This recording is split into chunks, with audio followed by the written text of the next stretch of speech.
声たちが悲しんでいる。分析員が迎えに来てくれた。 Hey guys, so I was able to get Enya, and to my surprise, I was able to test her out with a couple of bosses, and the damage that she does is actually crazy numbers. We're gonna be doing more of a discussion on how crazy it is on the current build that I have. But it's not that bad, especially for a boss, a single target boss that you would have thought that she would be weak at, because she is actually good at mobbing. But her alignment index is actually a nice addition to her kit, which makes her have crazy damage. But again, in the long run, if you do want to have her on your team, it would be best if you have Tess, Kotkin, and a skilled DPS buffer. So those are the things I think that you should consider once you get her. So I was actually wrong, I must admit, that I was giving her a low score in terms of dealing good damage to a boss. So as mentioned, I recently got Enya. I have her at M0, and also I have her gun, the SR gun, which is the baseline at damage. And I'm planning to take this gun probably to tier 5 if I can, but I'm also saving up for her gun, her orange tier gun, before the banner expires. So we're starting off with our skills and with Tornado's Wake. So this is your standard skill.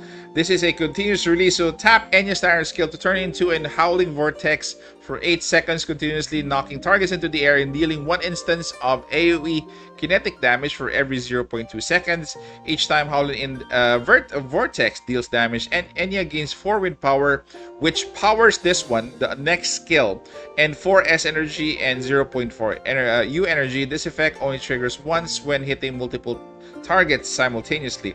When Howling Vortex is active, Enya does not automatically recover S energy and consumes 10 S energy each second, counting as a 1 standard skill use.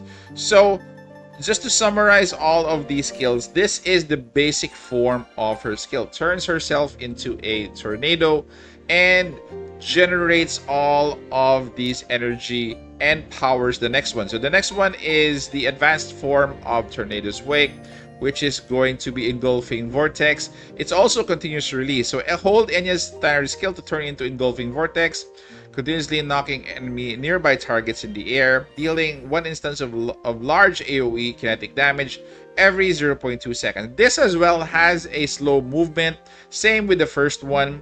So, but this one, the second one, once you generate your wind power and do Engulfing Vortex, this has a bigger damage than the previous form. Okay, so Engulfing Vortex deals damage to target at least 10 meters from Enya, gradually decreases as distance increases to a minimum of 50%. While Engulfing Vortex is active, consume 30 wind power each second, counting as 1 standard skill use.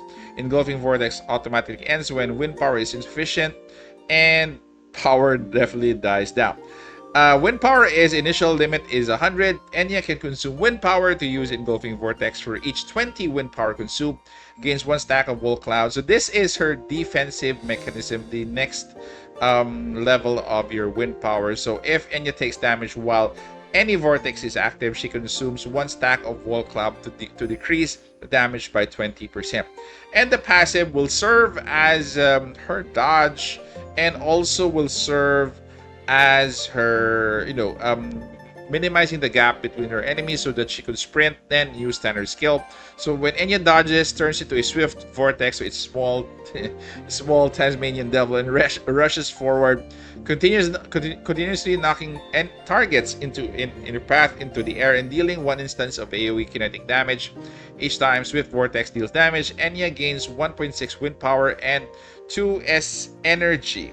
So after Enya defeats a target, her next dodge within 15 seconds doesn't consume stamina, which is actually nice.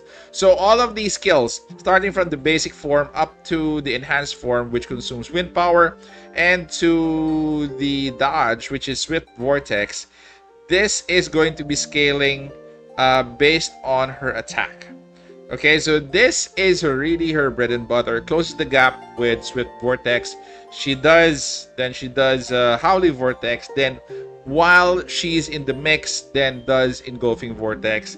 That is basically her skill rotation. As you go to her support skill, so this is Ascendant Updraft. Enya creates a particle wind field under the deployed operative for 10 seconds, knocking back nearby targets and dealing 1 instance of kinetic damage.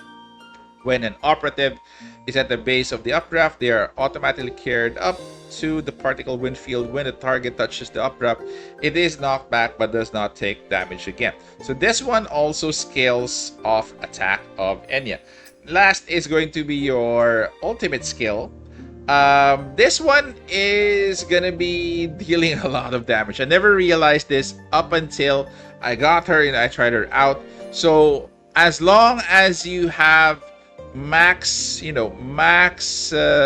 ultimate skill energy or U energy, this skill has really a big damage. So if you have somebody that could increase your U energy, your maximum U energy, and could gain you a lot or could gain you faster U energy, especially Tess. If you have Tess, then definitely Tess is going to be paired with her. So ideally, it's going to be, this skill will work so much better with a higher max storage of U energy. So must have 20 or more energy to use ultimate skill. So that is the minimum. Enya consumes all U energy to unleash an instantaneous cyclone, knocking targets within a large range into the air and dealing 1 instance of kinetic damage. Voidborn Cyclone damage will increase proportionally depending on the amount of U energy consumed. For every 1 target Enya defeats, decrease Voidborn Cyclone cooldown by 2 seconds. This is scaling again on her attack. And her Dewo's alignment, if Enya skill hits less than 5 targets when equipped. So as your targets decrease below 5, there's a multiplier for every enemy that's less than 5. It's going to be 37.5. So if you have 1 enemy left or a boss, then the multiplier is going to be at 150. Okay, so for each alignment index, increase Enya's attack by extra 5%. So example, if you have 500 or 600, let's say an example, 500 alignment index, multiply that by that's 5 times 5 is going to be 25%. So you're going to be adding the 25% to the 150 as your multiplier for the Dewo's alignment. This is also crazy, and this is why she is going to be good as well in dealing damage with bosses. Next up, let's talk about her weapon. So this is her SR weapon, Swamp Snapper. Ideally, you should take this gun to tier 5 to maximize its buffs. So each time the equipping operative uses standard skill, gains 1 stack of water spin for 8 seconds, increases equipping operative's kinetic damage by 4.2% for each stack. So take note of that. This is going to be a maximum of 5 stacks, which is roughly going to be around 21%. So at max stacks, also increases equipping operative skill damage by 3.5% for each stack as well. So that's a lot of buffs. But let's go to her SSR weapon and let's see how different they are. So Amethyst Thorns is going to be her orange tier weapon. It's also kinetic damage, and it's going to have increasing kinetic damage by 18% while equipping operative is continuously releasing a skill. Each time the damage is dealt by a skill grants 1 stack of Windborn Vow for 10 seconds. Each stack of Windborn Vow increases equipping operative's kinetic damage by 3% up to 10 stacks. At max stacks, increases damage taken from targets by equipping operatives by skill by 18%. So the difference between your SR and your SSR gun is actually a lot. In terms of damage output comparison, this gun is better by 33%. If you take this gun to tier 2, it bumps up to another 31%, which brings it to 64%. So from my perspective, both guns are good, but if you want to up the damage, at least get one copy of Amethyst Thorns, then probably tier 2 it once you have more resources for this gun. Next up is going to be her logistics, and we do have her Gleam logistics. This is actually for Enya Tempest. So at 3 officers, every second while Enya Tempest is using any vortex, she gains 1 stack of Luminous Breeze for 8 seconds, increased skill damage by 12% up to 4 stacks. This would be an additional 48% in terms of skill damage for every 1 stack of Luminous Breeze, further increased damage dealt by standard skill by 8%. So if you want to level up this logistics, make sure that you get the 3 stats right. You have alignment index, because this will be her big bread and butters. You have to scale this as max as possible. I think the max would be 600 alignment index, 600 or up. Then you have your attack. I think the max is at 10, if I'm not mistaken. Then kinetic damage would be the 3rd priority because she is of kinetic element. Next up is going to be her manifestation. So at M1, we do have Zephyr of Dreams. This is a passive skill when equipped with a kinetic weapon. Increased skill damage by 25%. So this bumps her up from the ridiculous damage that she has right now. Increase the amount of wind power gained from each Swift Vortex and Howling Vortex by 25%. Next up is at M2. Whirl of Wildflowers, so give her her flowers. Each time Enya deals damage to a target while Howling Vortex or Engulfing Vortex is active, decrease their defense by 5%.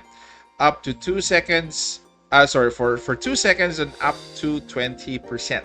This is another way to deal more damage as you are building her. For M3, ideally this is your stopping point. So Squall or Frigid Air, when equipped with a kinetic weapon, Enya's skill ignores 15% of the target's kinetic resistance. So if you could take her to M3 as your first stopping point, then good. At M4, she gets Breeze of the Azure. Tornado's Wake skill is the level 1, increase Howling Vortex damage per hit, and increase Engulfing Vortex damage per hit as well. The last one, if you want to fully increase her damage output, after Enya deals damage with Swift Vortex or Howling Vortex, increase final damage of next Engulfing Vortex by 15%. So this is Gales of Convergence. But again, from what I see with her kit, it's gonna be, M3 is gonna be good for her. A decent stopping point with a lot of increase in damage for her kit. Second to the last would be her Neuronics. So for her Neuronics, as she is a skilled DPS damage dealer, I would suggest you prioritize her standard skill, then her ultimate skill. So for her standard skill, it's going to be Tornado's Wake Cluster. While any vortex is active, increase Enya's anti-interruption ability. The second one is decrease wind power consumed each by Engulfing Vortex to 25. For her ultimate, when equipped with a kinetic weapon, increase ultimate skill damage by 20. This is actually insane. You could actually go with the ultimate skill first, and go with the skill damage. Actually, it depends upon you if you prefer her standard skill over her ultimate skill. But these two are going to take priority. The last in her ultimate skill is decrease Voidborn cycle cooldown to 40 seconds. So for her ultimate, definitely you should prioritize this one on the left. And the last row that you should prioritize is going to be for her support. This decreases Ascended Updraft cooldown to 20 seconds, and the last one is increased Particle Wind Field duration to 15 seconds and increased anti-interruption ability of operatives on top of Particle Wind Field. So those are the order of priority for her Neuronics. as for her team composition, so Enya needs somebody that can ramp up her ultimate skill and ramp up her U energy increase, and that is why we have Tess Kotkin here. So Tess, because of her ultimate skill, is going to charge up the U energy increase or U energy recharge of Enya Tempest. So this is her primary role.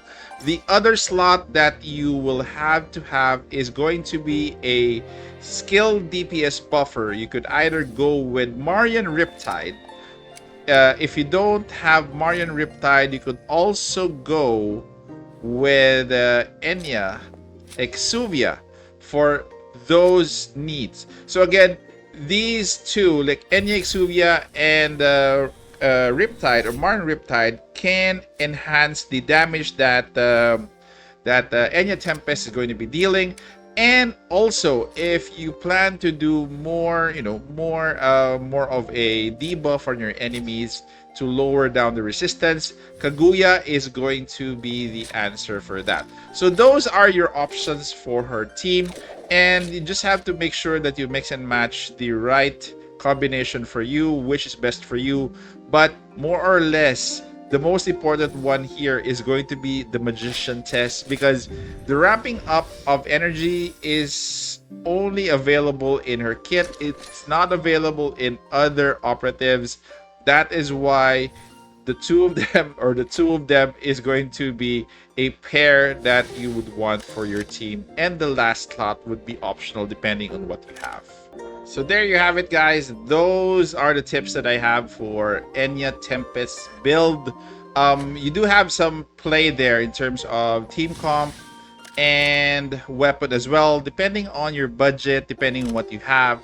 So try to farm again for her orange tier as much as you can, because it's one of the best weapons for her, again, to maximize her damage output. So what do I think of her? I actually underestimated her in terms of damage, especially for bosses. She's a fun operative to play, but for me, I think she has a niche playstyle that not everybody will really love, but definitely for her damage output, everybody would like to have that at this point. So, guys, thank you very much for staying this far. Take care, stay safe. This is the Warden, and I'm out of here.